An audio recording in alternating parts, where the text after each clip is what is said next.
Okay, we'll go ahead and get started. Good morning and welcome to the January Oldham County Board of Adjustments Court of Appeals. My name's Larry Otterback. It's about 5 minutes after 9 and we are now in session. We have 5 cases, 6 on the board, but you'll see one is deferred until February. For the 5 cases, it's going to be the same procedures for all 5. Here in a minute, I'm going to swear staff in. And then David Pate will read the case. Staff will come forward, give a staff report. There'll be a round of questioning by the board members to staff. When we're done with that, staff will sit. I'll call you, the applicant, forward. You'll come forward, raise your right hand, state your name and address, and tell us what it is you'd like to do, justify the project. You'll have 20 minutes to do so. Clock is on the wall. Well, when we're done with that, there'll probably be a round of questioning by board members to you, the applicant. And when we're done, you may take a seat. I'll call forward anybody that wishes to speak in favor, and then those opposed. Same thing, you'll come forward, raise your right hand, state your name and address, tell us why it is that you're in favor and why you're opposed. Again, there might be a round of questioning by board members. When we're done with that, there'll be time for rebuttals by the applicant, and then after that, final statements. And then following that, if there's any questioning that the board members have for anybody, we'll have time for that. And then I'll close the floor for public hearing and open it up for general discussion among board members. Following that, I'll just call for an up and down vote. Cell phones, please make sure they're off or on vibrate. If you need to use it, please excuse yourself from the courtroom and just make sure it's off when you come back in. Board members, same for you, and please make sure your mics are on. I think with that, let's go ahead and swear staff in. Do you solemnly swear to tell the truth, the whole truth, and nothing but the truth? Thank you. Okay, David, you want to read the first one? Yes, we have docket number OC 18001. An application has been filed requesting a road frontage variance for a tract located at 4420 West Highway 524, and that's Westport, Kentucky. Okay, good morning. Brooke Beeman, planner with Oldham County Planning and Development Services. As Mr. Pate stated, the applicant is proposing to create a 1 to 2 acre tract from the parent tract that will be served by an access easement with no road frontage on Highway 524. The zoning is CO1 conservation and AG1 agricultural. The total site size is 114.5 acres and the proposed tract size is 1 to 2 acres. So outlined in red on the aerial map is the 114 acre tract off of Highway 524. And this is just kind of a zoomed in area. You can see on the last one, it abuts some properties off of 18 Mile Creek back here, but we're mostly looking at this area along 524.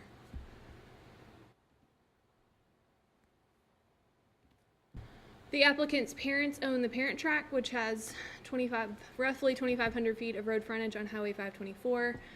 Section 2040 AG1 and Section 3040 CO1 state the minimum road frontage requirement for parcels under 2.5 acres is 150 feet.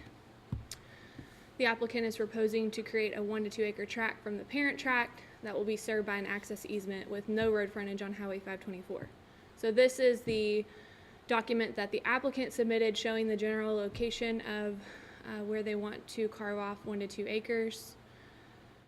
And you can see also in the red is that proposed access easement coming off of 524. And this is another document that the applicant submitted, just a close-up of the general location of where they want to carve off 1 to 2 acres. The applicant has chosen this particular location in order to build a home close to the other residences and maintain the rest of the tract as usable farmland. If the variance request is approved, it would allow the applicant to preserve the character of the area and continue using the remaining land for agricultural purposes. And that comes directly from the applicant's justification statement. So this is our map, and I just put a general, again, off of what the applicant submitted, a general location of where the proposed tract is. And you can see 4420 is that house. And then there's 4400, which is also residence on the property.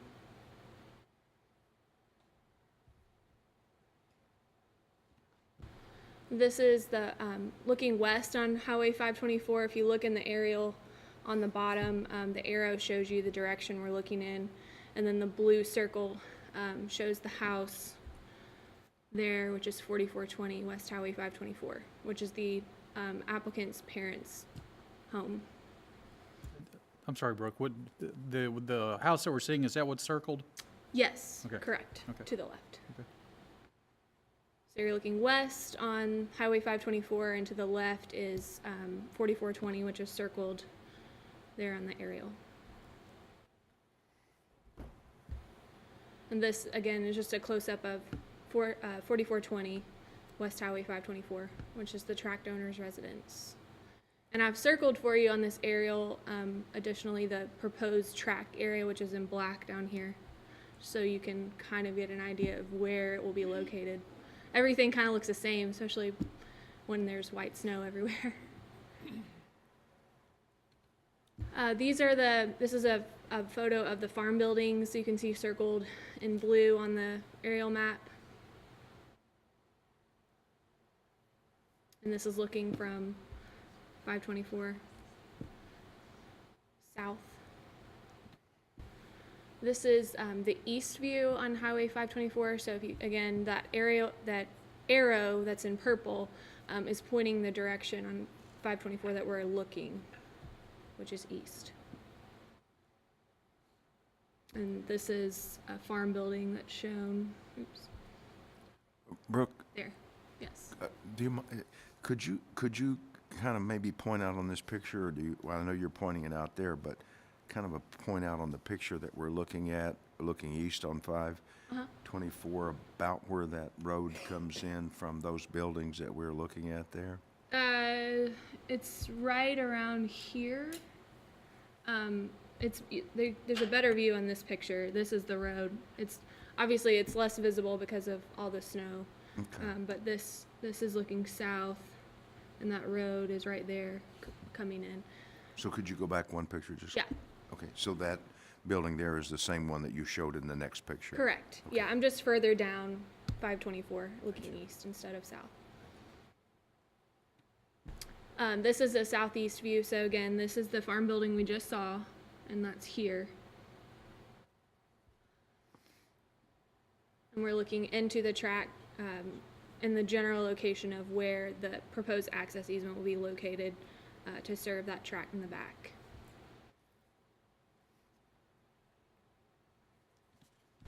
This is the southwest view, so I'm still standing in that same location. You're looking again into the tract and to the right from 524. This is the adjoining property to the west, 4600 West Highway 524, circled on the aerial map.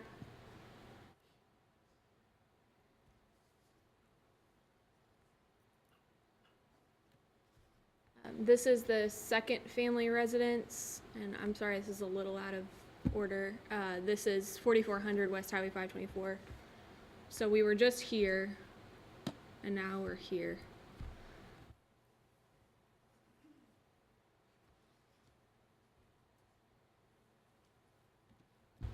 And then this is the adjoining property to the east, 4300 West Highway 524. And this is, I know I sent you the letter in support of the application. This is where that, where the Westbrooks live, and they sent a letter of support in support of this application. And so this is their tract.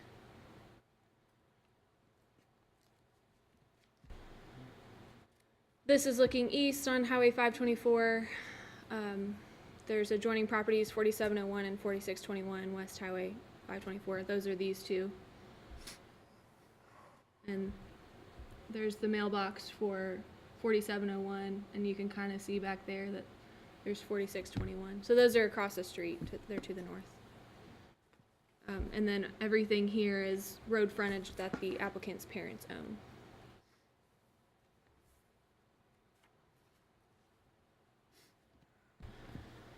So section 3040 CO1 Conservation Residential District Property Development Regulations, it generally looks like it's going to meet all those standards. We don't know because the house has not been proposed to be built because there's not been a track created.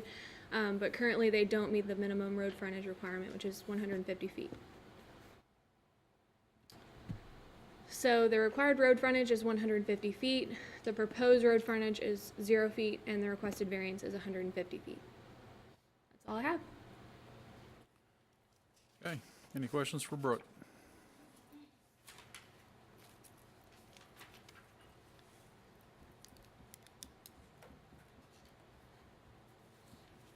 Okay, thank you.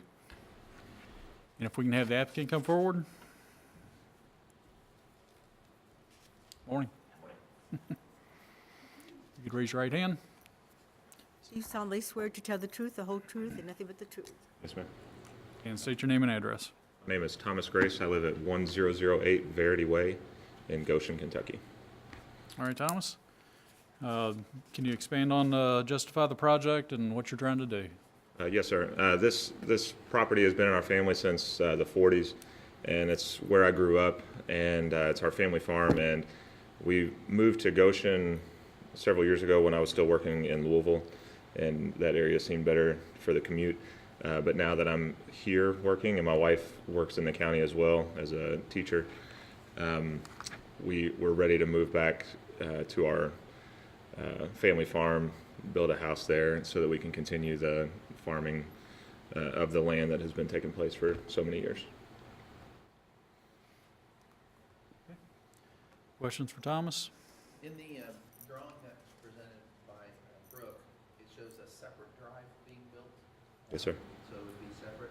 And then in terms of the sheet that she showed also, that the setbacks would be likely be fine. The only thing is the road frontage. Is that your understanding as well? Yeah. Would it be far enough from the property line, from the neighbors and all those kinds of things? Yes, sir. Can you tell us a little bit about what your plans are to build on the property? Yes, sir. We hope to build approximately about a 1,700 square foot house ranch. And like Brooke mentioned, we chose this location for primarily because it sits in an area of our property that is not currently used for agricultural purposes. If you can look, it might be hard to see on there, but you can see the area that is mowed. It appears mowed, and where this has got some trees and stuff. And so that's just, it sits off the road in a way that will lessen the impact on the agricultural use of the property already. And so we chose that location also because the proximity to the other houses and the buildings where all the farm equipment and everything of value is, we would still be close enough to monitor all of the equipment and everything for a security perspective as well. So for the average person driving down the road, let's say your property or the building is built, will most people even notice that it's there? They would probably see from like the windows up because of how the land rolls a little bit. You would pretty much just see from the windows up. But yeah, it is visible from the roadway, just not completely.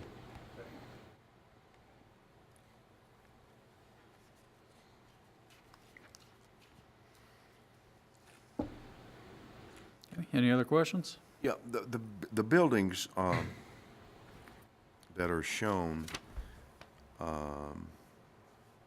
that which I asked Brooke about during her presentation to the board and to those here, are those they're a part of the farm, and that road that comes back off of the main road there that services, it looks like those four buildings, that's what's the purpose is that road is to service those four buildings there?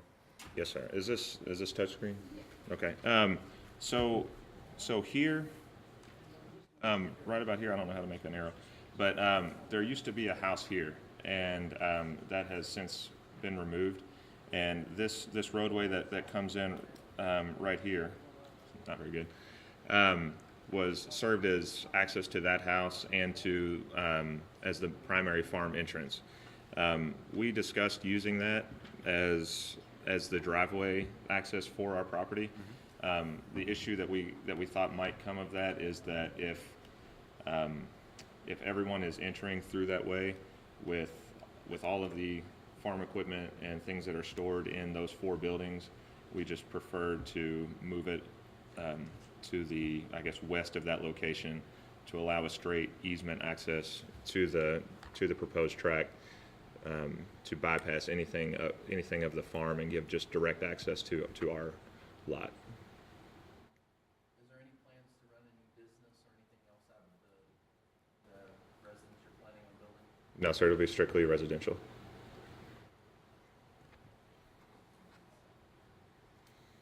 Any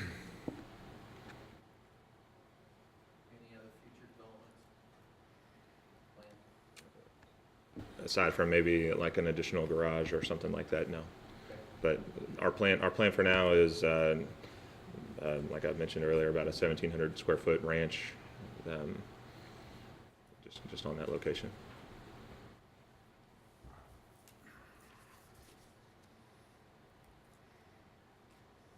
Okay, any other questions?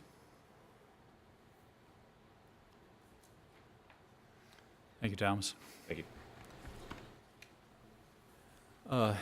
Amy, do we have the letter of support? Do you have a printout of that we can put up?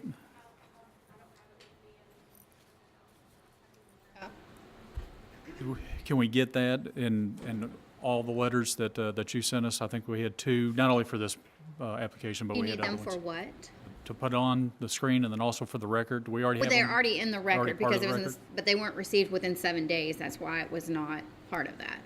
But we sent those out to you so you would have that in advance of the meeting, so. All right.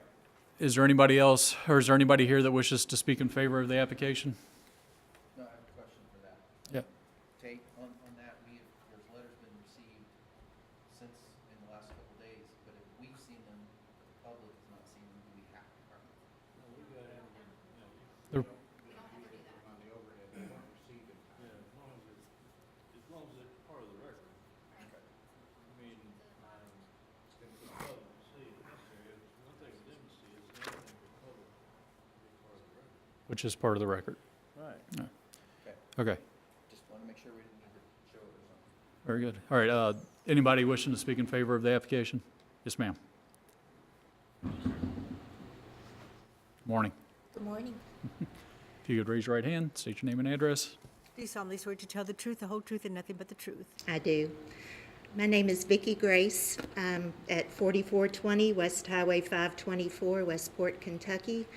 I'm TJ's mother, and just to give you a little background on the farm, my grandfather bought the farm in 1943. My dad bought the farm from my grandfather in the 60s. My Dad passed away in 96, and I'm an only child, so about a year later, my mother willed the farm over to me. And so we've had a long tradition of farming this land. To answer about the buildings on the property, where TJ pointed about the house that used to be there, that was my mother's house. That has been removed. The small house that is next to our residence was where my grandparents lived until they died. And so now we've just kind of got an extra house on the farm that we rent out just because it's there. But it's our desire after we're dead and gone that the farm continue, and we see this as a way to make that possible. And we would like for TJ to be able to build out there while we're still alive and can pass on some of the knowledge that we have about farming to him. And hopefully this will be a farm for years and years to come. Okay, thank you. Does anybody have any questions for Vicki? Thanks. Anybody else wishing to speak in favor? Any opposition? Anybody wishing to speak in opposition? Thomas, any further points or would you like to bring out? Okay. Board members, questions for anybody? Okay, I'll close the floor and open it up for general discussion. Does Seems pretty cut and dry. Yeah, I think that, I mean, the evidence presented to us today, the pictures that we've noticed there. Oh, I need to turn on my mic. That would help. Based on the evidence of the testimony, the presentation given to us for visuals, it appears that the impact is minimal. That this will actually be put such that, like, for example, the evidence that they would be not really be losing maybe any only acreage would be from the road coming back, that the character would be preserved. I don't have any issues with granting the variance. Let me just call attention to one thing that I'm not sure it really matters, but on their docket today, the agenda, it references Highway 524 Westport, and then when you get down to the Board of Adjustments actions, I apologize, thought I'd turned that down. It also references 524, but in the location at the top where it says summary of the application, we've transposed a couple of numbers there. It says 542. Good. Yep, Yeah, I don't know if it matters, but yep. Very good. filed and you have to look it up or something. Any other discussion points? I'd just like to make one point. As a resident of Oldham County in 1977, I actually lived at 4621 Highway 524, which is across the street from this farm. The farm has always been kept in immaculate condition by the previous owners and the current owners. Yeah, So, yeah, here we go. Not to give testimony. So I'm familiar with the location. I have no problem with what they're attempting to do here, and I believe that it would be done in a positive way. So, All right, very good. Anything else? Okay, I'm willing to take a motion. Move to approve OC-18-001 due to the evidence and testimony that the intent is to maintain the character which is consistent with the zoning of AG1 and CO1, and that the testimony says that the building will be farther back from the road. Other pieces of testimony as well that seem to go again to the keeping the character of the property. So I move to approve the variance because it will not adversely affect the public health, safety, or welfare, will not alter the essential character of the vicinity, and neither will be a nuisance or be an unreasonable circumvention of the requirements of the zoning regulations. The variance shall only apply to the application considered at January 18, 2018 Oldham County Board of Adjustments public hearing. Okay, we have a motion. Do I have a second? second. Any discussion? All in favor signify by saying aye. Aye. And those opposed? It's been approved.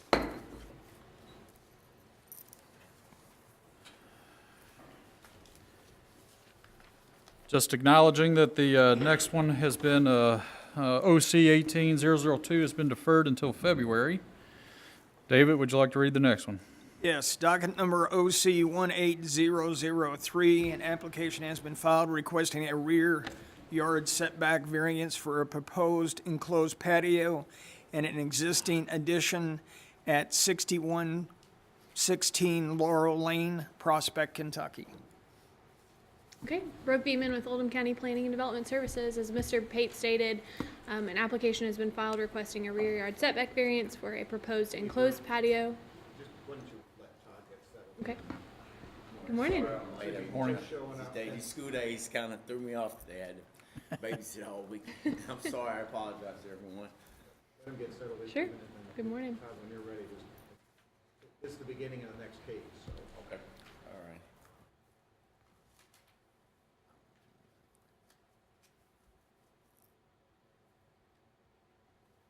Okay, I'm ready. All right, so we skipped OC 18002. That one's been deferred till February. So we're on 18003 now, which is the third case in your packet. All right.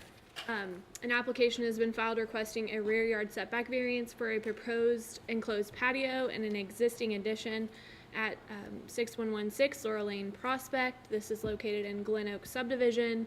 The zoning is R2A. This is an aerial view of the property. The property is circled in red.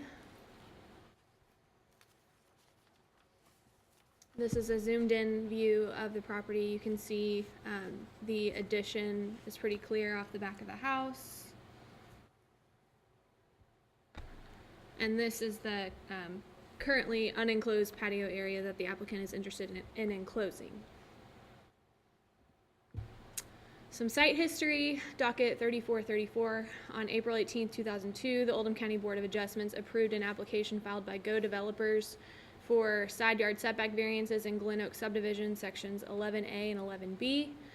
These were what we call blanket side yard setback variances for all the lots in those two sections before recording.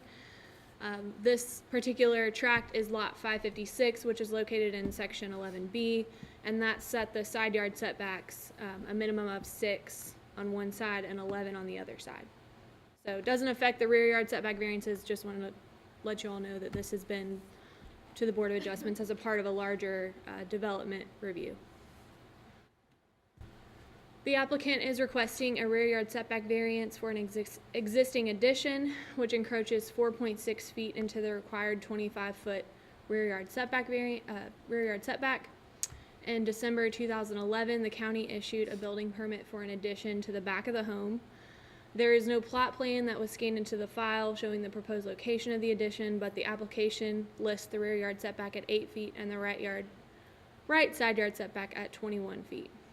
The new survey of this property shows the addition is 20.4 feet from the property line. So to the left is the application that was filed in 2011. Highlighted in yellow is where they filled out the setbacks. You can see the rear yard is filled out at 8 feet when it should be 25. I have a feeling that the right yard and the rear yard were mixed up because it's clearly not 8 feet from the property line, it's 20.4. But the applicant was forthcoming with their proposal. As you can see, there was no, it was an error on our part that the building permit was issued. And you can see the building permit is to the right. The initials next to it are where we've reviewed it? Yes. No? It's not? Okay. Typically, what happens is we put the setbacks in, and they initial it, and it looks like somehow that got convoluted. No? We don't fill out anything from this line up. We only fill out this portion. Oh, I'm sorry, yes, yeah. So I'm not sure why they initialed it.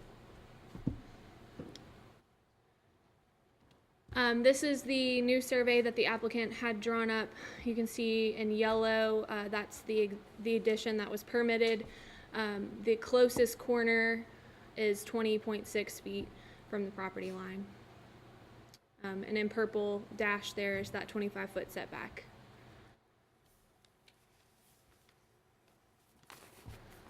The applicant's justification states the location and dimension of the addition was disclosed when the building permit was applied for in 2011, and therefore the building permit was issued in error by the county.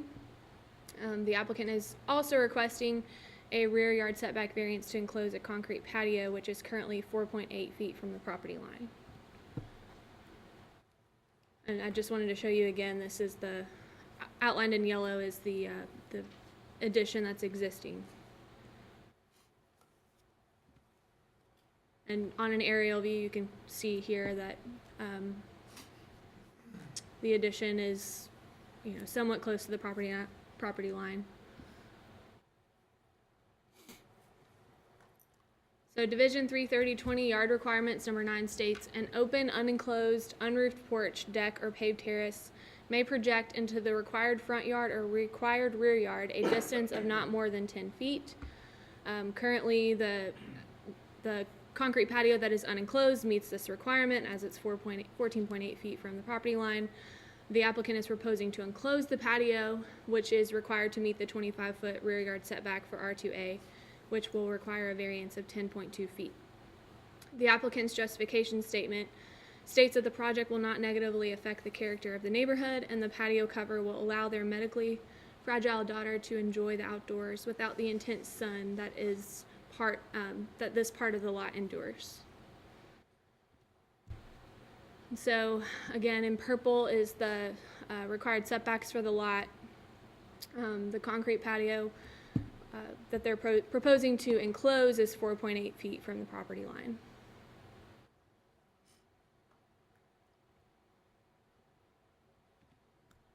And this is just a view, an aerial view, so you get an idea of its orientation to the other homes and tracks adjoining this property.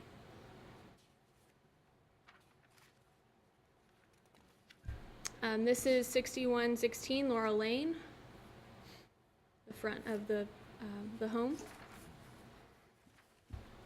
This is the right side yard and adjoining property to the south, 6118 Laurel Lane. So I did my best to get the view of this, but obviously you can't really see very well the addition that's existing there or the concrete patio.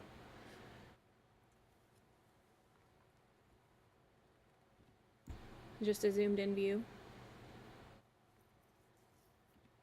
This is the left side yard. And the applicant is not requesting anything, any variances for the left side yard. All the building will be on the right. This is a view from Chinaberry Court. So if you look at the aerial view on the bottom, this is Chinaberry Court. And I'm standing at the driveway that divides 6105 and 6107, which is really right about this location, looking into the applicant's home. And you can see those existing evergreens there. So that would be the general location of the proposed enclosed porch.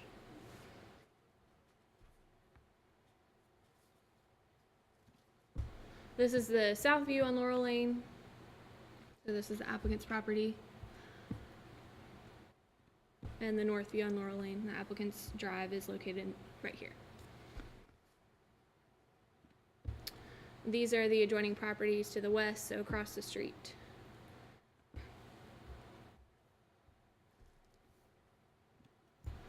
In summary, the applicant is requesting a rear yard setback variance from section 7010 for an existing addition. The required rear yard setback variance is 25 feet. The existing rear yard setback is 20.4 feet. So the requested variance is 4.6 feet. The applicant is also requesting a rear yard setback variance for a proposed enclosed patio. The required rear yard setback is 25 feet. The requested rear yard setback is 14.8 feet, so the requested variance is 10.2 feet. That's all I have. Questions for Brooke? So to be clear, we really if this number 2 was approved, number 1 wouldn't be necessary, correct? Two different things. Say that again, please. He's looking to enclose, number 2 is an open, I'll let Brooke explain. They're two different requests because one of them is already existing. Right. One of them is proposed. I mean, they both have to meet the 25-foot rear yard setback, but they both have different dimensions as well. But if we, okay, so then tell me why I'm wrong here. On number 2, if I give them a 10.2 rear yard setback variance, that automatically will cover number 1, because it's only 4.6 feet. If we would approve number 2, is that correct? Let me ask the question a little bit differently. So really what we have here is that there is an existing structure that did not meet requirements, and it's being brought in as a part of this. So we've got really two, and I see these as, they should have been handled separately, but within the first one, the applicants, are they saying that, did they fill out the information that says this is the size of the Correct. project that's going to be completed, and these are the measurements? So let me give And you a little background. Let me finish. Sorry. Thank you. So they're saying we approved something, not we, but the county approved something based upon information that they provided, which was incorrect. Correct. Okay, so that's really the first piece of this. Correct. Okay, and then there's another piece of this, and we've wrapped it all in one. Yes. It's one application, but you can make two motions and approve one Sure. versus the other. It doesn't necessarily have to be a separate docket. What happened was the applicant came in for an application to enclose the patio. When they had a survey completed to do that, they found that this existing addition we found that it did not conform with our regulations. And at that point, we just asked them as a part of this application to go ahead and come forward and get this variance for the existing addition, just to avoid any issues with the title going forward. Is that cleared up, Rob? Your point? I think I'm okay. But I guess I would have asked, why would they not been considered as two different things altogether? I mean, we're being asked to go back and approve something now that has already happened, and then, We've had several of these cases where we've done them both together. You've just made two separate motions. It's the same applicant, it's the same location. okay. All right, everybody understand? Yes. Good? Thank you, Brooke. Any other questions for Brooke? Brooke, can you bring up the application where there was the error and I Yes. asked about the initials? Can you expand that just a little so I can see it a little better on where the yellow block is?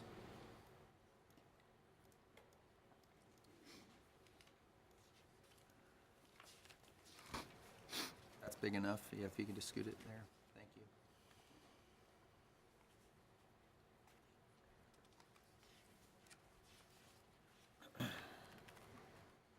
And the side yard on this one was supposed to be what number? Because, yeah, of the earlier approval for the whole area, the side yard setback was supposed to be Well, the minimum is 6 for this side. outside, because it's, 11 is by the roadside and Yes. 6 is by the non-roadside. Correct. Thank you. And it does meet the 6. Correct.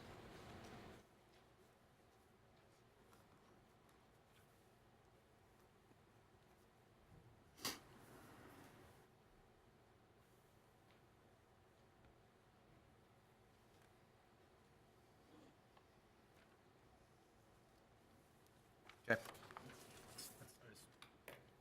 If you can go back to the previous screen, yep, right there.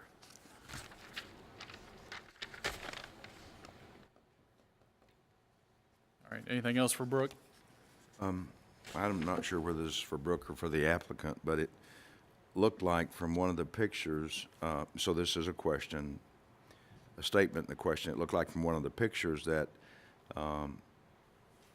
and with this drawing, that there's actually an additional brick fireplace that would be added, which would fall into We this. can ask the applicant that. Okay, thank you.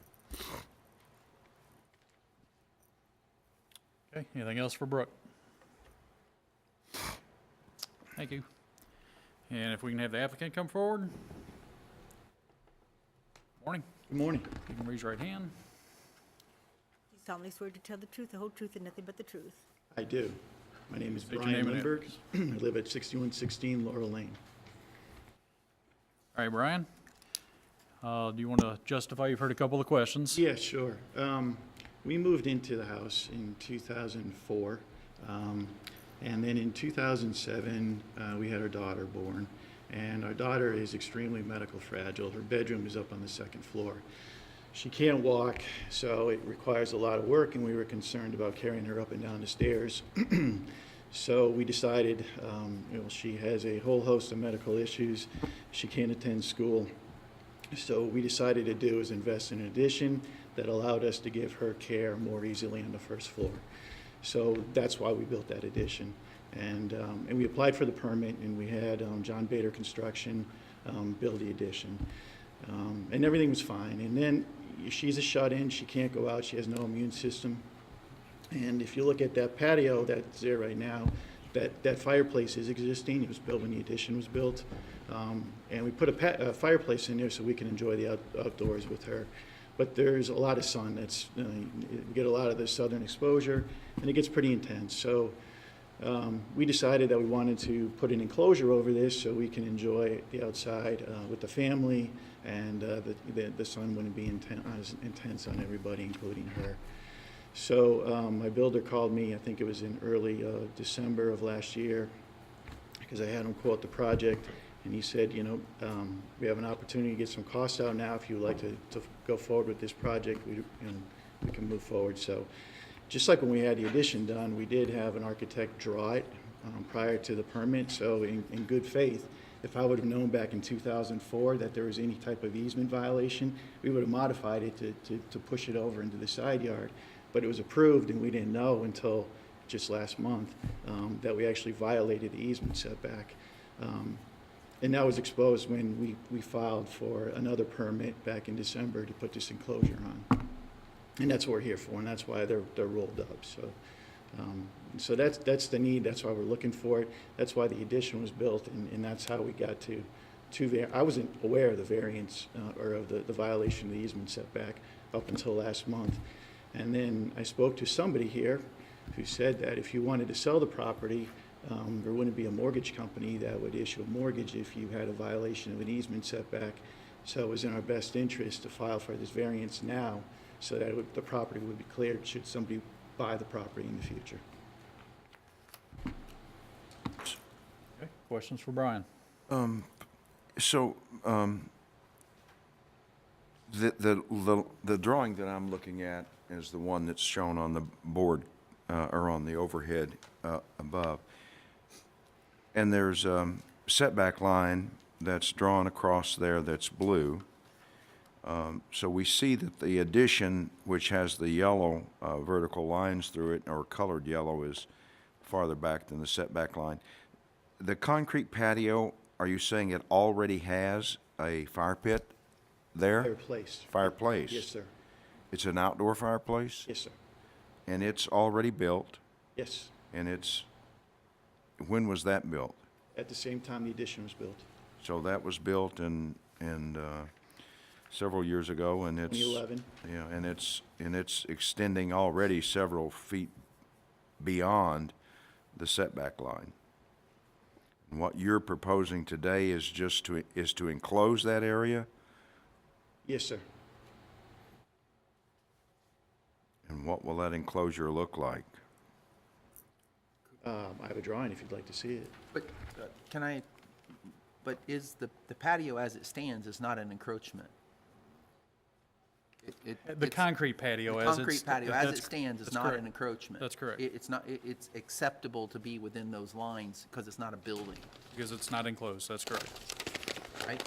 Is As that- well as the fireplace? Yeah, Yeah. I'm not trying to provide testimony, I'm just trying to provide clarity. Yeah, no, that's all right.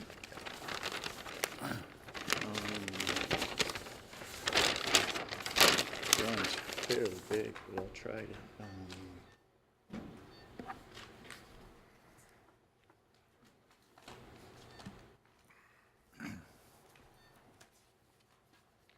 So, just for a frame of reference, so here's the fireplace that exists today. Right now, the fireplace stops, I'm gonna use the roof line, probably right around here. So we would have to extend it in order to meet code to have the distance between the top of the fireplace and the roof. It would be gabled, and then it would have a metal roof on it due to the pitch. And then it would have beadboard for the roof. And we would probably eventually put screens in there to keep bugs off everybody. That's an option that we're looking at. So the sides as we see them that are this white space is open. Yep.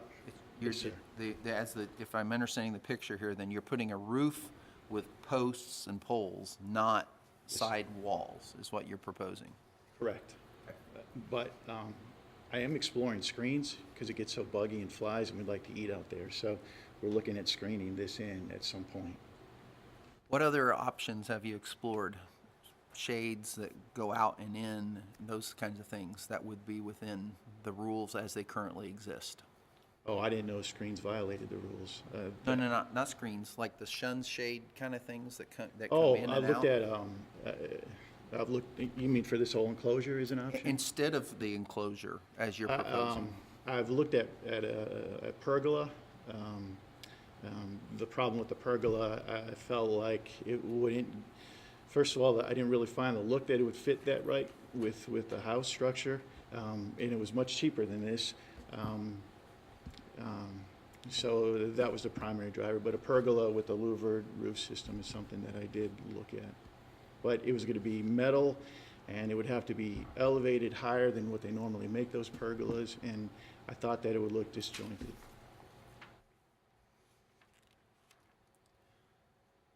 Similar in question.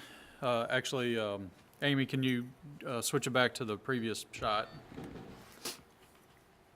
And you're asking for a variance on our existing regulations, so what we're trying to do is, are there other options rather than asking for variances? Have you considered enclosing the concrete patio with what you have, I'm not gonna be able to draw it, up to the setback, and then have the fireplace and the rest of the patio that encroaches in the setback open? Because it looks like that would probably be 80 or 90% of it covered, Yeah. and then the final few feet uncovered, Well, and then you wouldn't have the need for a variance. here's my thought on this. I'm not really going to enjoy this view very much, but my neighbors are. And so it is going to be gable looking their way. And I did consider that, but I thought that it would, number one, be disjointed to have the roof structure stop within that line. And then the other thing is for using the fireplace, if you want to get close to the fireplace and the weather isn't that great, then you have weather falling on you. So that was the reason that we wanted to enclose that fireplace.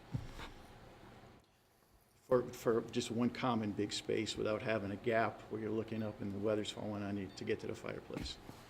One more question. Yes, sir. Don't know what it is. On the outside, lying in the setback, on the backside of the yellow existing patio, it looks like a structure with a number 5. What is that? It's probably our heat pump. It really isn't a structure. There's nothing out there but landscaping, and then there's a heat pump about halfway across the width, and it sits in the landscaping itself. Okay, so there's no Probably other structure just there? No. Okay. Jesus, I've turned this down. All right, any other questions for Brian?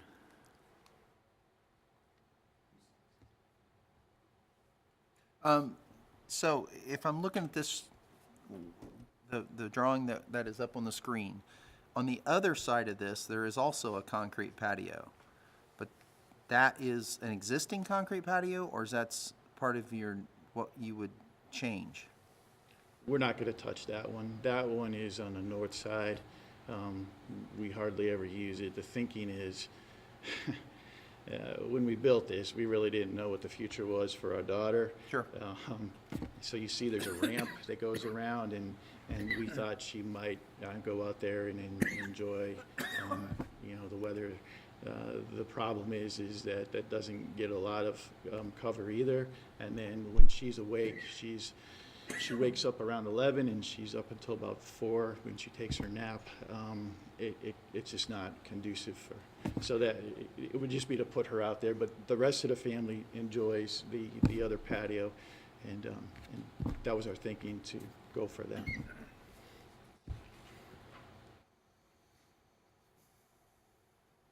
It's really a sitting area.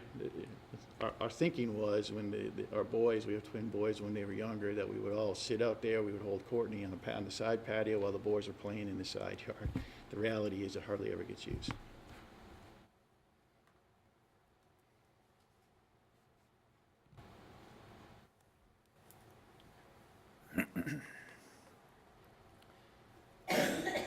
Okay, anything else for Brian?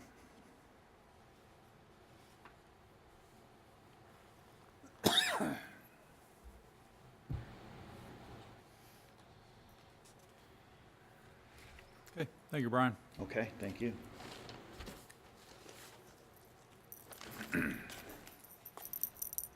Okay, is there anybody here wishing to speak in favor of the application? And those opposed? Okay, board members, questions for anybody? Yeah, can we bring the applicant back up again? I'm sorry? The applicant back up again? So in terms of exploration, I get it. I'm going to go back to my last question, because one of the things that we have to look at is there ways to stay within the rules without issuing additional variances? And obviously, I'm not talking about the part that's already built. I'm having a hard time justifying why we would do a variance for a patio area on one side when there's an area, if you're going to be building and doing things anyway, that could actually, for not a lot of difference, be on the opposite side and be well within the rules, or be shorter if you didn't want to do shorter, like was an option that was brought up earlier.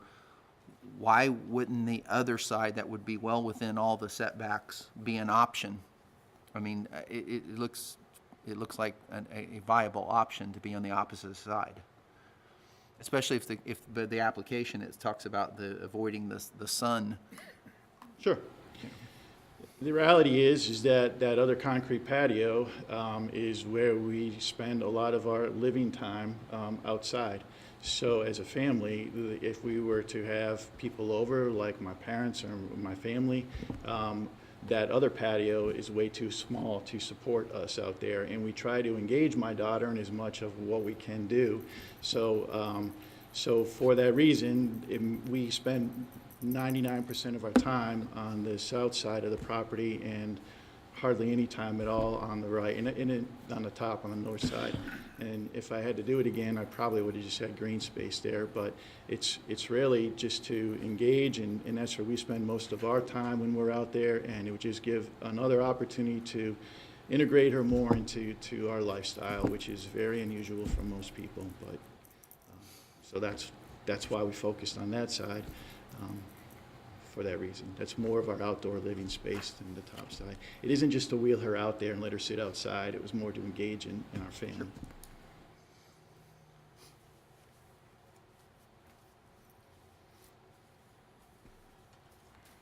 I don't have anything else. Thank you, Brian. Okay, thank you. Board members, any other questions?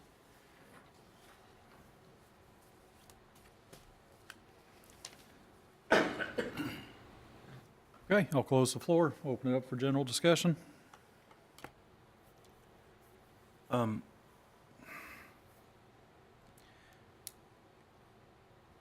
There have been a couple of questions that have been raised as to the possibility of continuing to stay within the,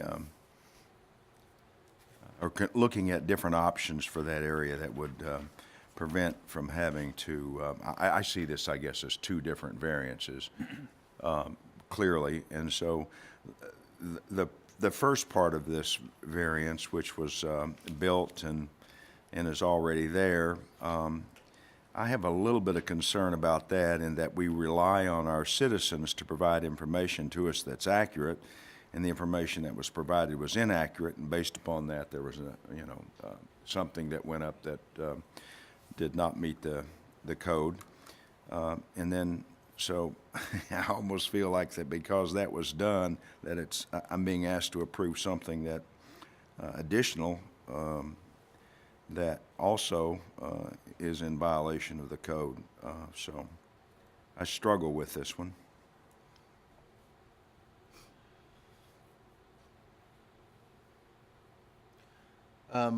I guess my feeling on this thing is on the first section about the existing structure, while it's unfortunate, it happened, and we are where we are. And if the property is ever to be conveyed again, then we would need to do it. I don't think it was done maliciously or there was any intent.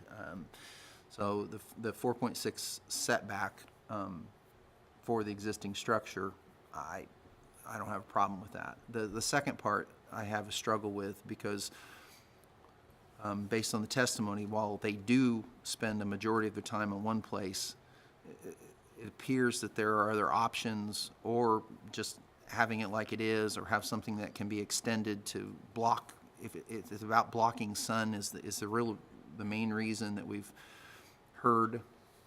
And so I'm not in favor of the second section.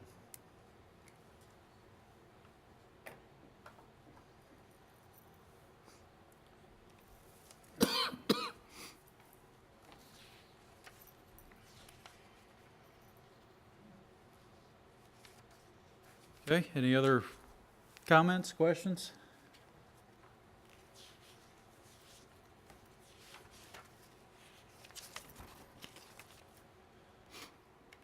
Question to staff on this about how we approve on this, because is it that we would have to approve the 4.6 feet for the whole entire back line? Or is it, can we do it just for the existing structure as it stands? Well, I think you typically do it for what the application states, and the application states for the existing structure. That's one decision. Okay, we can make it specific to that structure. Thank you. Okay. That's what I needed.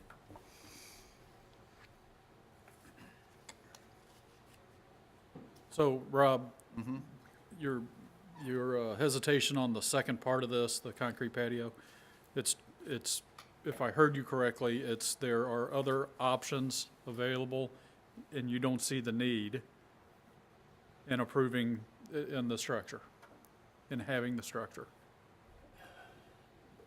Well, the patio, for example, on the opposite side is smaller, based on the drawing that I see. It's not that it couldn't be extended or couldn't be made bigger or couldn't have a structure built. Couldn't be. I mean, they could do an addition if they wanted in that area. So it's not that there's no viable option, and so one patio versus another, I don't know why we would need to approve variance, because while this may be by itself, you know, you say, oh well. If we approve this variance, then there's a four corner there. 3 other properties could then say, well, then approve me to come in within a certain feet and build my structure within there. I don't think we're preventing anything by not approving the second requested variance.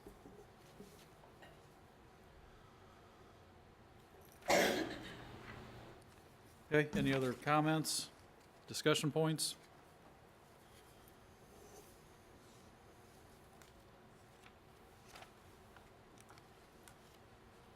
Okay, not hearing any, we'll take a motion. We'll start with the first one, with the first one being the existing enclosure. Existing building, yes. Yes.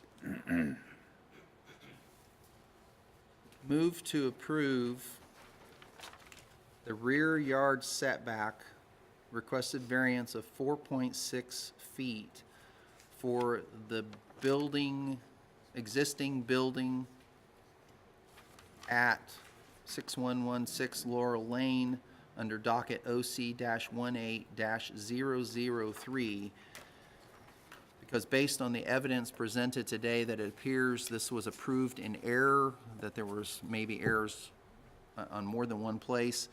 By approving the variance, we will not be altering the character of the general vicinity, affecting the public health, safety, or welfare, and will not cause a hazard or a nuisance.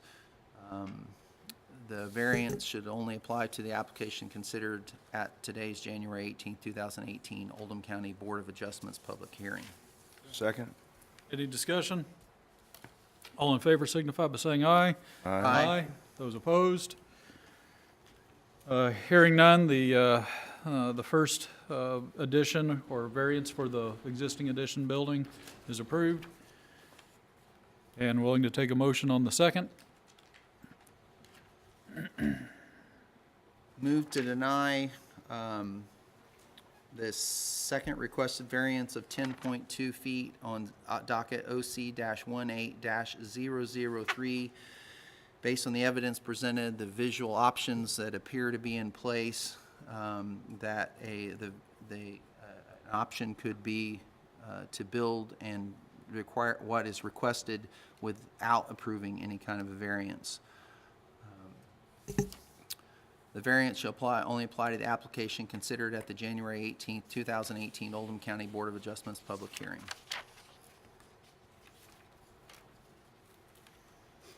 We have a motion. Do we have a second? A second? Any discussion? All in favor of the motion signify by saying aye. Aye. Those opposed? Aye.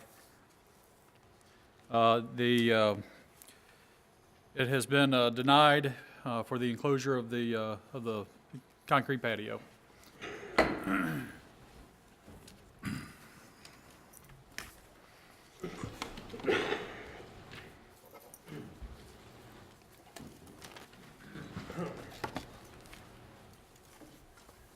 David, do you want to read the next one? Yes. Docket number OC 18004, an application has been filed requesting front yard setback variance for a proposed residence at 6905 Jamie Lane, Crestwood, Kentucky. Good morning, Amy Alley with Oldham County Planning and Development Services. As Mr. Pate just stated, this is a request for front yard setback variance for proposed single-family structure at 6905 Jamie Lane in Crestwood. The property is zoned R2 residential and is approximately 0.327 acres. This is an aerial view of the subdivision here. It outlines basically that development there, and then the subject property is outlined there in red. This is just a zoomed in version of the aerial. You can see it is a vacant lot. There have been no prior actions before the Oldham County Board of Adjustments. The subject lot is a corner lot and must observe the required 35-foot front setback on both streets. So this is the survey that was done, and you'll see highlighted here in blue that it must observe the 35-foot front setback along Jamie Lane as well as Jamie Court. The applicant is requesting a front yard setback variance for the proposed single-family residence. The variance request is to allow a covered front porch to exceed the maximum square footage allowed to encroach in the front yard setback, and to also allow a portion of an attached three-car garage to encroach into the required 35-foot front yard setback. So again, here is the lot outlined in red. The 35-foot front yard setback is highlighted there in blue. The structure is the purple outline there, and then the highlighted yellow areas are the areas that the applicant is requesting today for the variances. Division 330, exceptions and modifications, section 330.020, yard requirements number 9 states roofed entry porches not exceeding 50 square feet in coverage area and not projecting more than 5 feet from the structure shall be allowed. The applicant is proposing a 67 square foot covered porch requiring a variance of 17 feet. So again, this is the porch area here that is approximately 5 feet by 13.2 feet, which is approximately 67 square feet. What is allowed to encroach is 50 square feet. So he's asking for a variance of that to be able to have that covered porch there. The applicant is also requesting to allow an attached garage to encroach 11 feet into the 35-foot front yard setback due to the progression of the cul-de-sac bulb radius at the rear of the lot. At the time of this development was approved, the required side yard setback in R2 zoning district were a minimum of 12 feet and total of 25. The current regulation minimum is 7 feet. The reason I say that, because if you compare the regulations for R2 today versus what was approved at that time, he would be able to shift this 12 feet. He'd be able to gain another 5 feet, which would negate the need for this, and then it would decrease because the house could be shifted this way. So right now, the 12.5 is the minimum? 12 feet is the minimum, so half inch.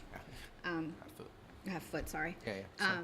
Yeah, so I just wanted to make sure of that clarification, because when I researched it, I thought, well, he could move his house more to the right or to the east of this picture. But at the time that the development was approved, the side yard setbacks were 12 foot, so. I like it when they build it with an extra 6 inches, so Yeah. they don't have a building problem when the bricks are half an inch wider. Correct. So I like the extra 6 inches. Correct.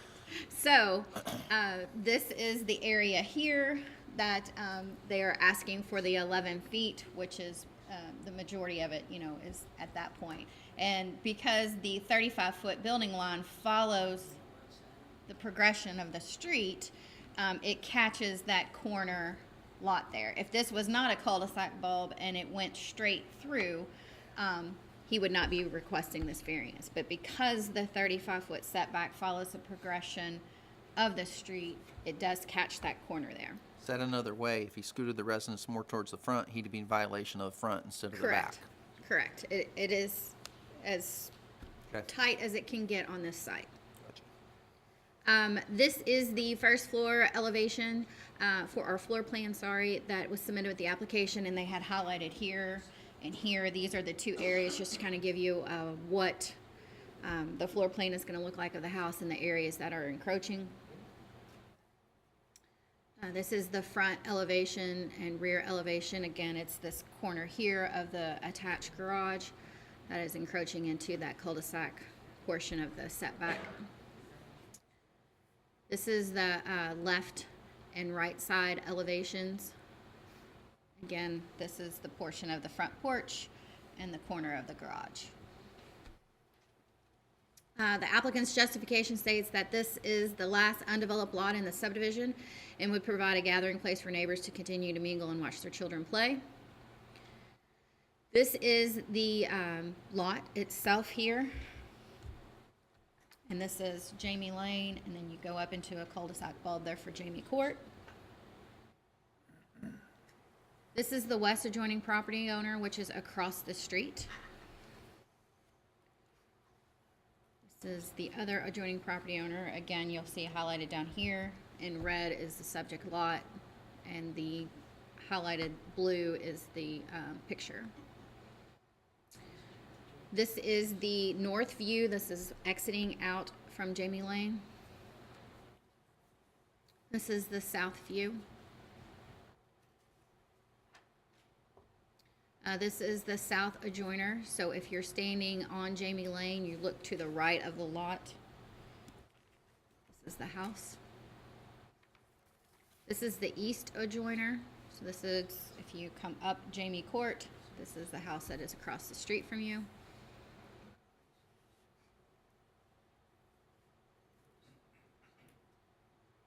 This is the side view. So this is the same house. It again is on the corner lot as well. This is the east adjoiner. So this is, if you progress up the cul-de-sac, this is the next adjoining property.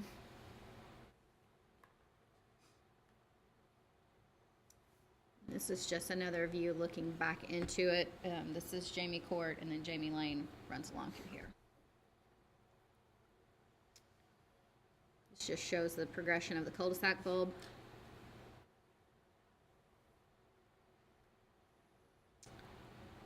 And again, that's just another view from the cul-de-sac bulb looking back into the lot. So in summary, the applicant is requesting a variance from Division 330, exceptions and modifications. Number 9, to increase the roofed entry porch square footage. The maximum allowed is 50, the requested is 67, so they're requesting a variance of 17 feet. The applicant is also requesting a front yard setback variance for the garage area. The required setback is 35 feet. The requested front setback is 24, therefore requesting a variance of 11 feet. And that is all that I have. I'd be happy to answer any questions. Go back, I just want to see some pictures. I'll tell you where to stop. Okay.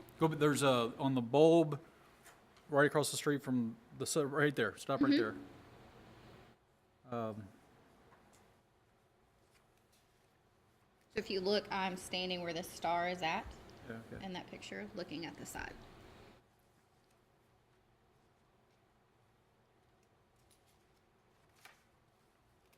All right. Anything else for Amy? I'm just trying to do the math. The lot coverage requirement, we're not anywhere close to that, are we? No. Okay. Amy, just a perspective of the home itself, the front door of the home will actually be facing which direction? Just to- Jamie Lane. Jamie Lane. So, just to and it'll clarify. have, sorry, I went the wrong way. It will also have, this is Jamie Court, so this is where the cul-de-sac bulb comes around. This is Jamie Lane, Jamie Lane. They also will have a front porch along Jamie Lane, but it is set back. Falls correctly. Yeah, their original house plans were modified because it was going to encroach into the front yard setback of that 35 feet. So they modified the depth of their front porch to get it behind that 35 and only asked for this variance here.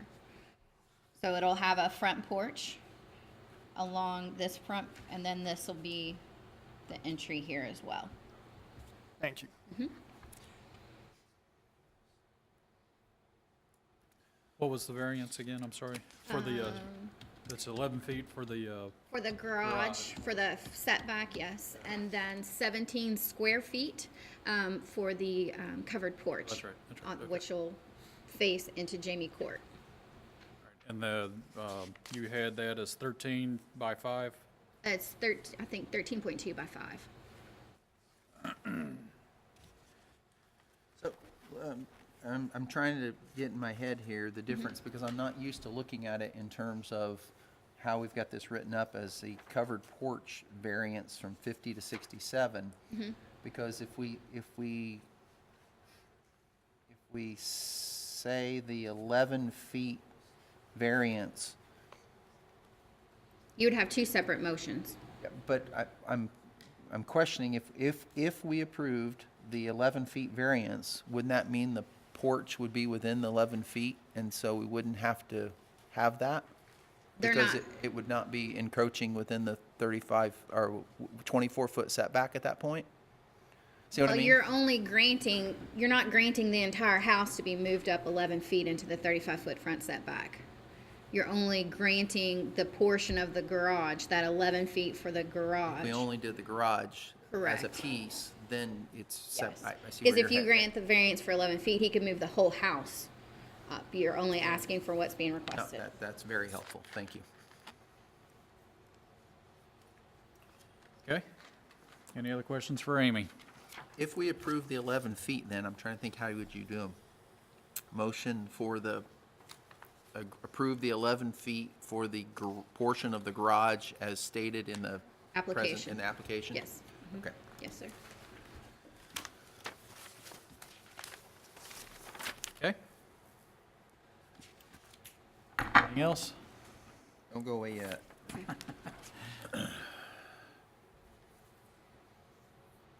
I'm looking at the time of the development differences. So you're saying the setback then was 25 instead of 35? No, the front yard did not change. It's the side yard. The side yard, at the time this development was approved, and it's recorded on the record plat, the side yard setback is 12 feet. Yeah. And today in R2, the side yard setback is 7 feet. So if it was 7 feet, he would gain 5 feet on the right side of the house. 7 There. feet is today, or 7 feet is what it used to be? 7 feet is today. It's a 7 for a total of 25. And he's already got 35 on this side, so, So because you're he has saying- to meet both 35-foot front yards. Are you saying that if the house were moved back to the current setback requirements, how much of that would project forward in the porch area there? If he had to meet today's R2 setback requirements and moved the house all the way to 7 feet, this portion of the house would not encroach at all. And then this portion, he's asking for 11 feet. So if he could shift the house to the right 5 feet, then he would only be asking for a 6-foot variance for the garage area. But we can't go by today's regulations, because when the development was approved, that was the setbacks that were at that time, and that's what's recorded on the record plat, and the other homes were built to those. So even though the standard today is lower, we have to look at the standard at the time of the approval. You Okay. can't, you can't seek another development plan or building plan? This is the last house to be built in there, so by doing that, no. It would- That's what was approved at the planning commission level. So when the development was approved and it went to record, that was the setbacks at the time, so. Yeah, all the other houses observed the setbacks that were recorded on the plat, so we can't, That, if you did that, this would be the odd one. Correct. In the community. I got you. correct. Tell me one more time, please. The front elevation of the home would sit on which street? The front door will face Jamie Lane, Jamie Lane. correct.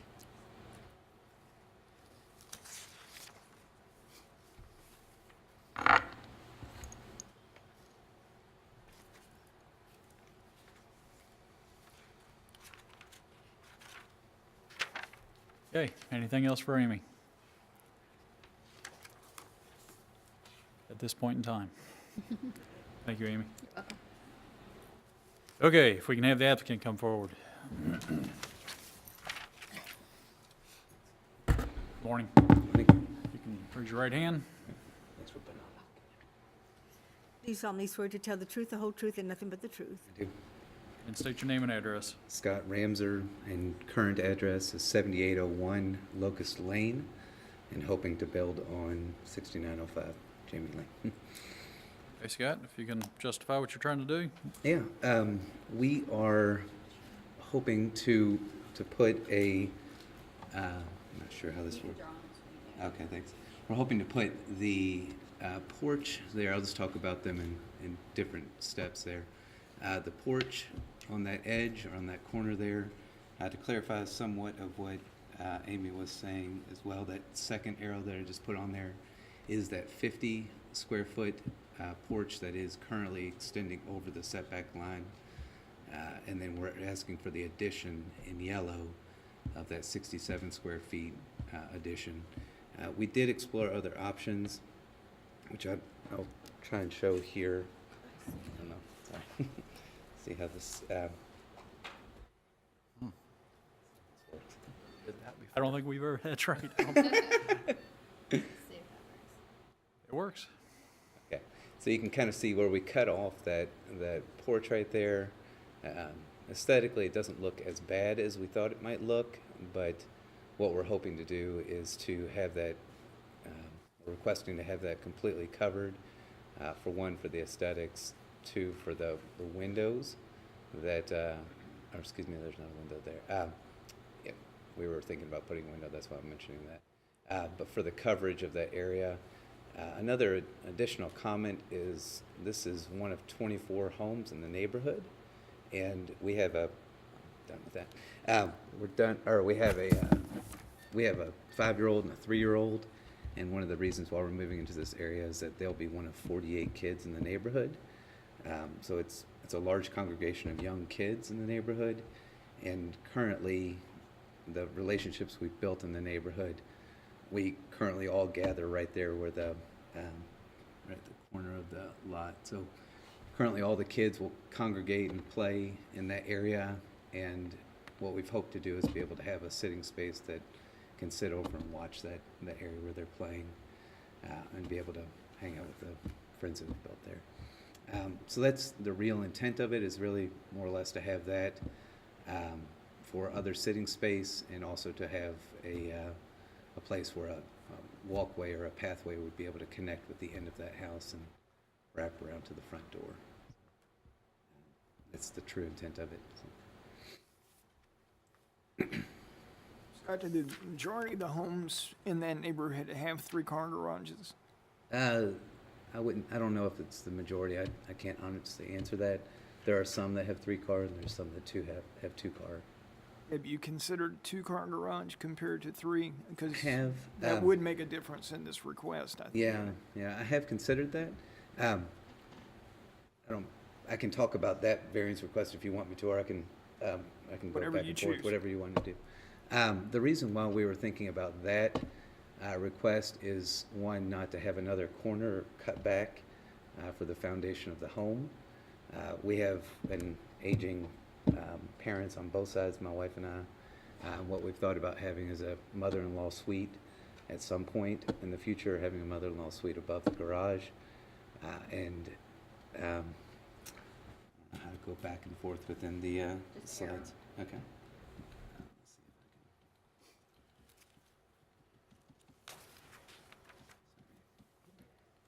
If you see where the stairs are going down, there's also a stair right in front of that car there. There's also a stair going up into that area where we hope at some point to put in a mother-in-law suite. So it would not allow us to be able to. Just trying to understand the justification and how it relates to maybe other homes in the area as well. Yeah.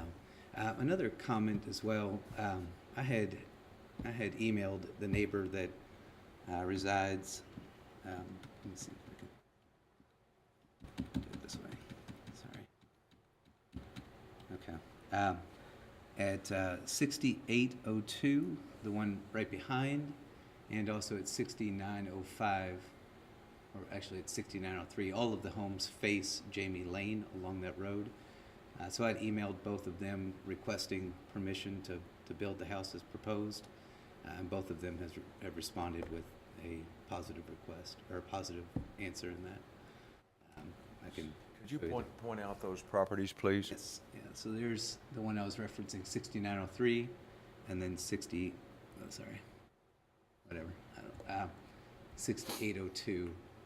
Both of them have responded with saying that they like the design of the home and that they're okay with the design.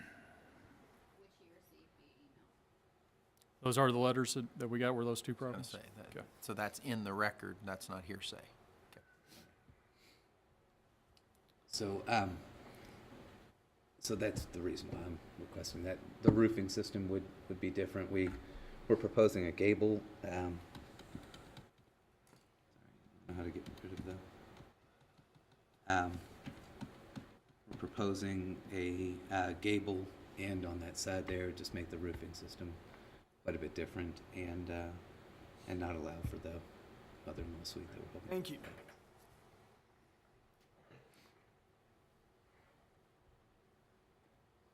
Okay. So to be clear about the mother-in-law portion of it, that's not a separate building. That's talking about building an area within your existing home where Yes. someone else could be in that home. Yes, yeah. Yeah, there's a separate, that man door right there would be have a separate access to that area. And again, from the inside, let's see what that would look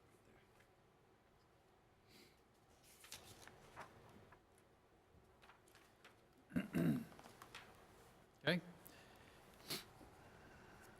Questions by from the board?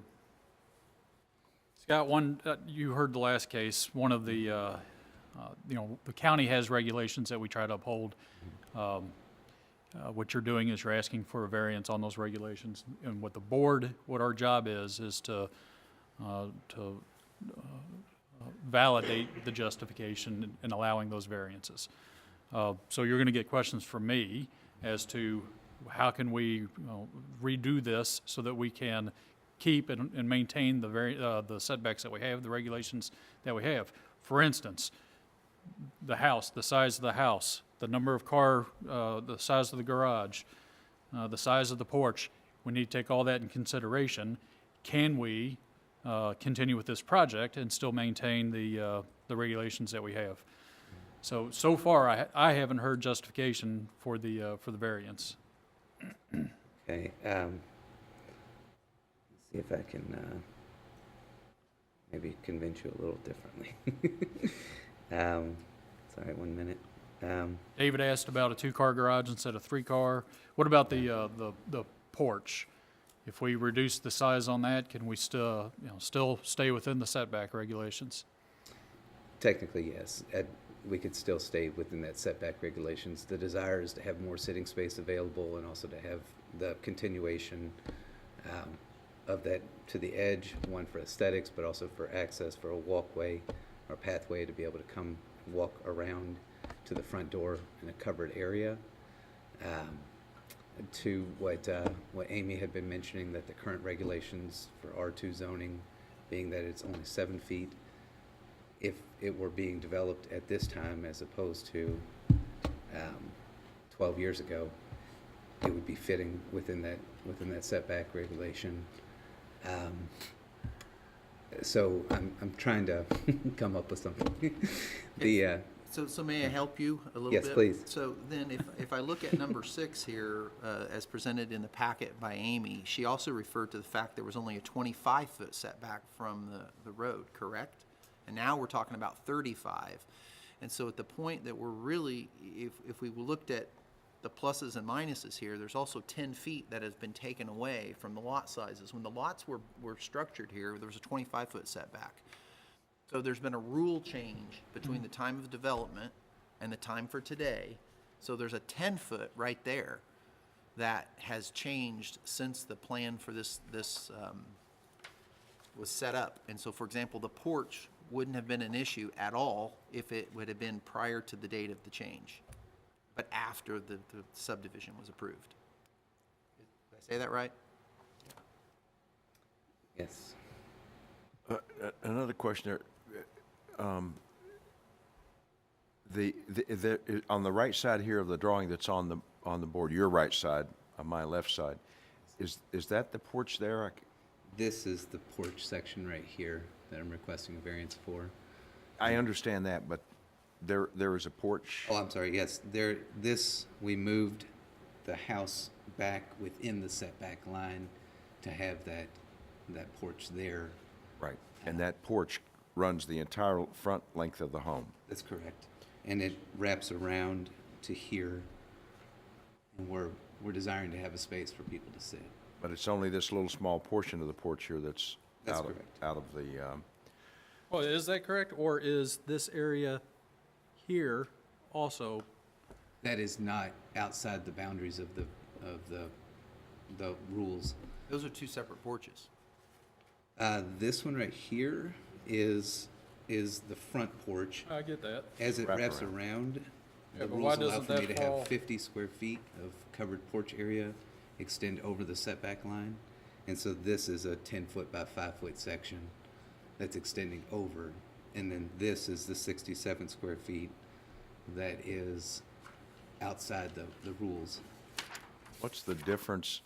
Is there a difference in the size of the front porch versus the porch that you're wanting to wrap around there that you've got highlighted in yellow? Are they the same size? They are 5 foot in depth, if that's what you're.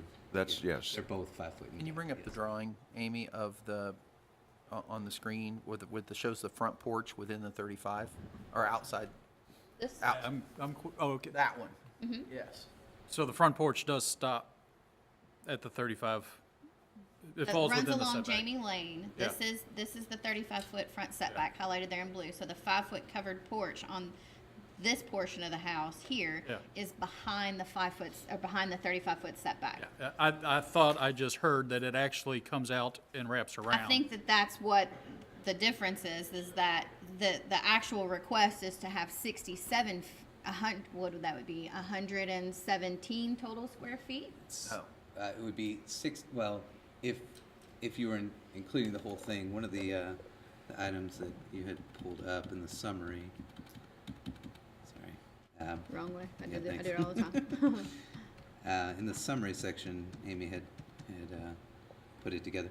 So the proposed covered square porch variance, the maximum allowable square footage over the setback line that's covered is 50 square feet, which is drawn in that picture, and I'm requesting an additional 60. So the An front, the additional front- the 67. front- and it- An additional 67. Yes. So, so I think that So the requested variance is written here is incorrect.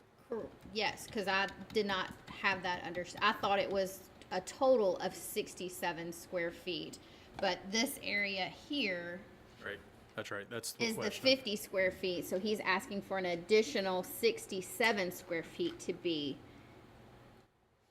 in front. 13.2 feet times 5. So the porch runs along here and along here Yeah, it's and gonna wrap there. around. It's a wraparound porch. Yes. So the other area that is not painted on that previous picture, if you can go back to that for just a This moment. is the porch. Understand. I'm addressing Rob's question right this second. So give me just a second. All So right. this is the 50 square feet that's allowed.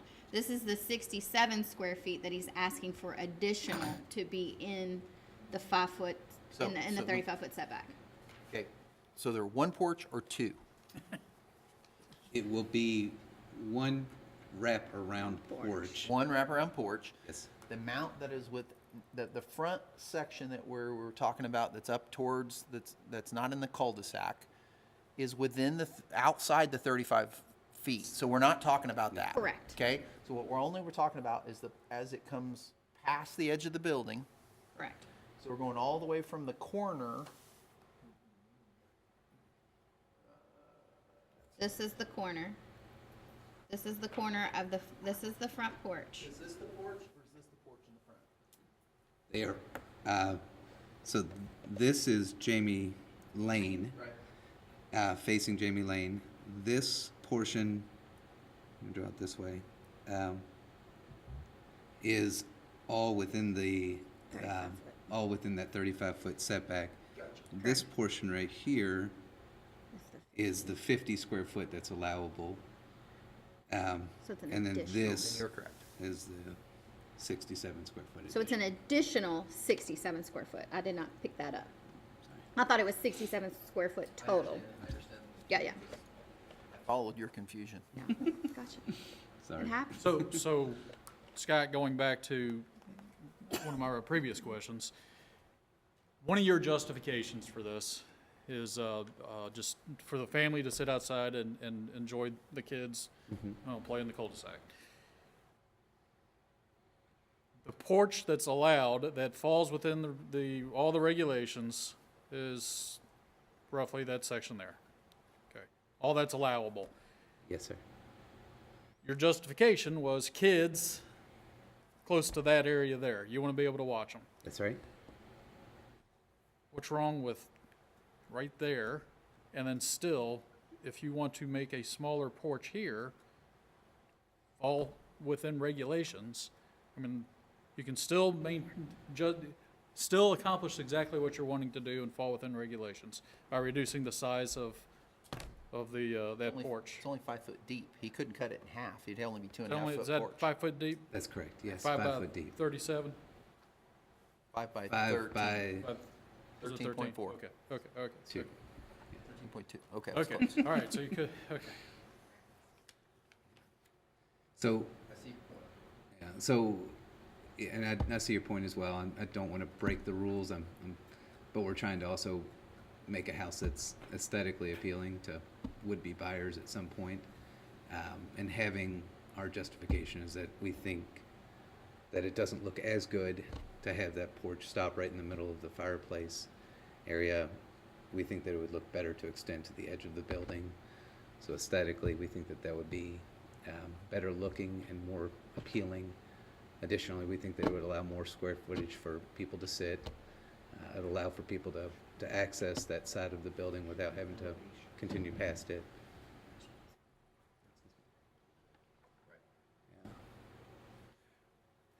And so yeah. This is the porch that's going to face Jamie Lane.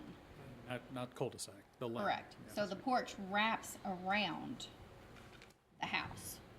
Good. So just make sure, this is the portion that faces Jamie Cul-de-sac. Court. And the only reason you haven't highlighted that portion is because that's 50 square feet. That's correct. The yellow is 67. Because 117 will be within the setback of 35 feet setback, but not within 25-foot setback. That's correct. Yeah, that's right.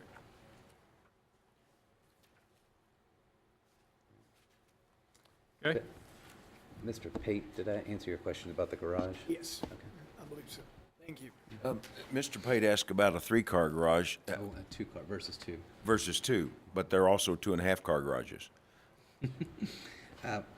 I'm not sure whether, I was thinking about that too. I'm not sure whether the space would allow, and I'm not sure if this is to scale where that yellow line comes, but I'm not sure whether I would be able to build a 2.5-car garage at that point.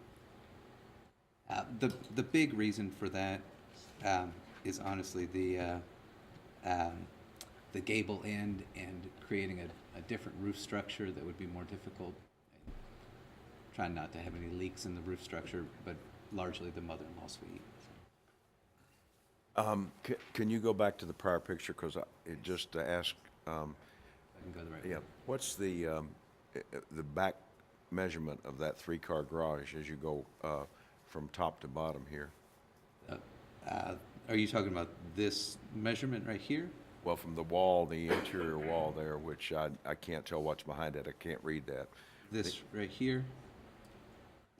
I'm sorry, I'm not understanding. Okay, I'll have to look on this because I can't see there if you don't mind. Sorry, 1 minute.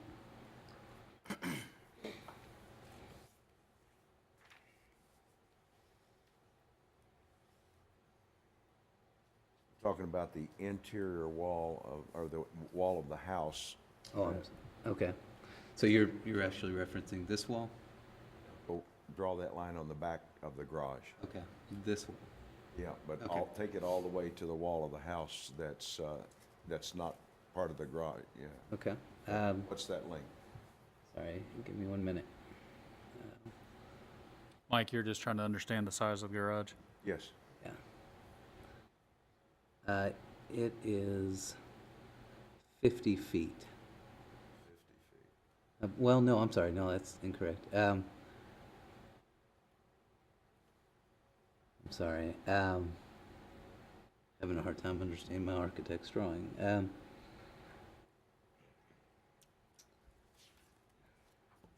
50 feet's the entire length of the house. I asked because I can't read the Yes. numbers on there even with my bifocal. Yeah. So it has a, gosh,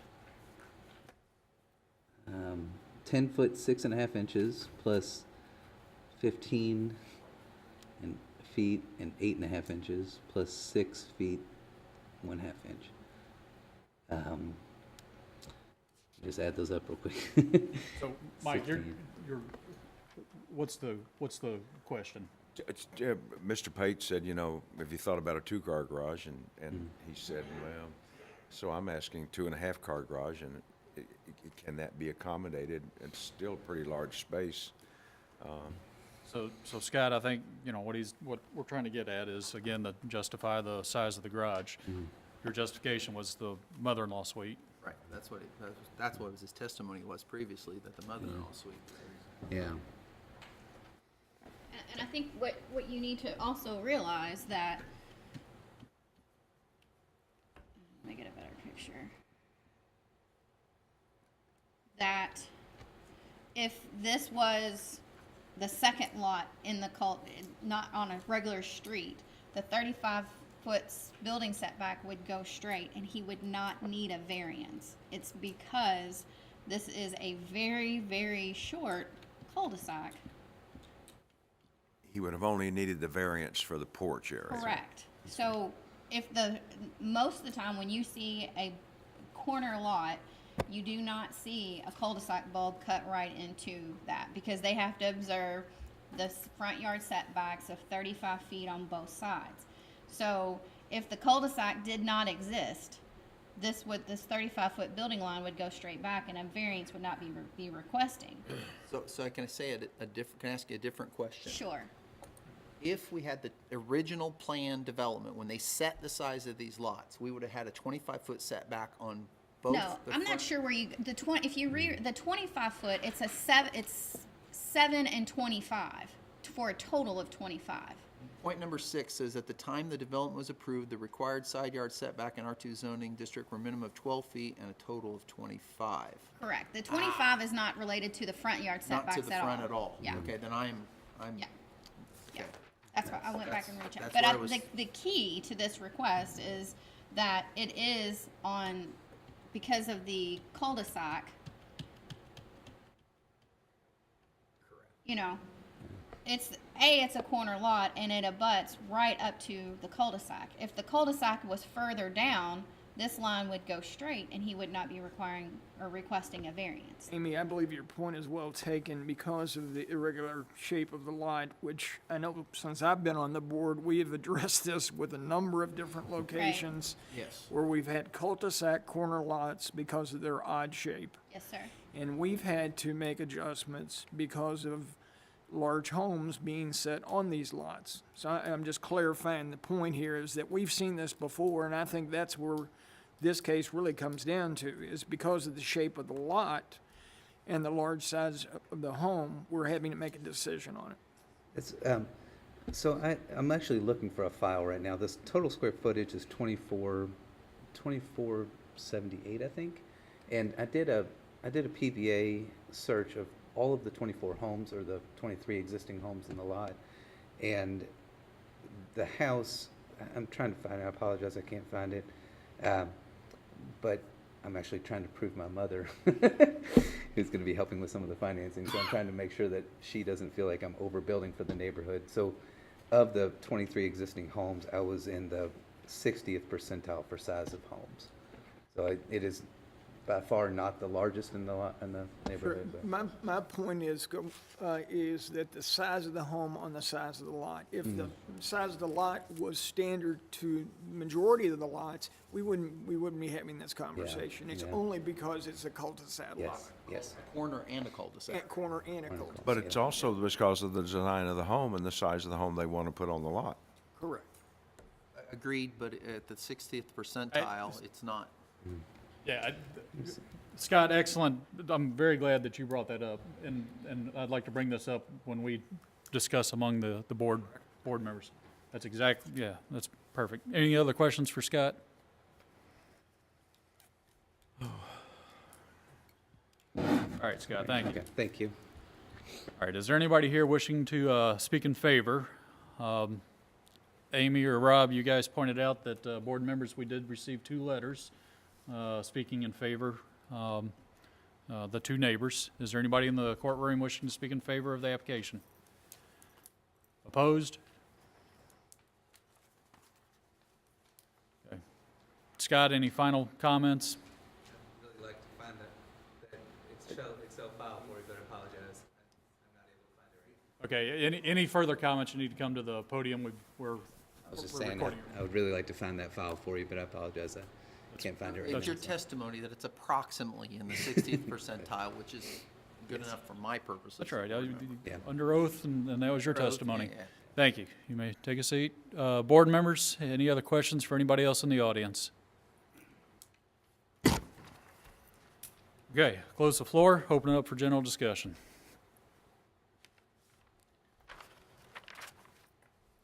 Mike, to your point, and that last comment about the 60th percentile, that was perfect. And what I was trying to get at was, what's the size of the house compared to everybody else in the neighborhood? Is it within general character? Is it too large? Is it something we can, cut down on? Take into consideration the size. Testimony was 60% percentile of the area, so I think it's within character of the area. Amy told us that the previous regulations versus today's regulations, that would accommodate the patio. We have the letters of in favor from some of the neighbors. I'm in favor of approving this. I would add to what you just said that on top of what those things are, which are the primary points, another point to it would be the fact that if you, with the population doing what it does in terms of its aging and the plan to have a place for an aging parent to be as a part of it and having a space big enough, if this had been the largest building in the neighborhood and things like that, I think also for a neighborhood, when you saw the pictures, you can see that it's a rough-looking lot in an otherwise developed neighborhood. So I think it's actually an improvement for the character of the neighborhood to get that lot developed. The corner lots with the cul-de-sac are often the ones that are not the first lots chosen. And so to have a lot developed and improved would improve the character of the vicinity. And I'm also in favor of approving both variances. Any other discussion? Based on the testimony and the request from the participant here, I think that lot size, location justifies approval in this case, in my opinion. Okay. I'm willing to take a motion. when you're ready. Again, this is we'll need 2 motions for it. Or can I reference both in the same motion? We'll do 2 separate 2. motions. 2 is cleaner? Okay. Move to approve OC-18-004 for a requested variance of 67 square feet for a covered front porch. Due to the evidence presented about what setbacks were, what the requirements were at the time, when the lots were developed, about seeing the overheads and the things of how it sits within the character, the evidence about where the building size rests and around the 60th percentile in terms of buildings in the area.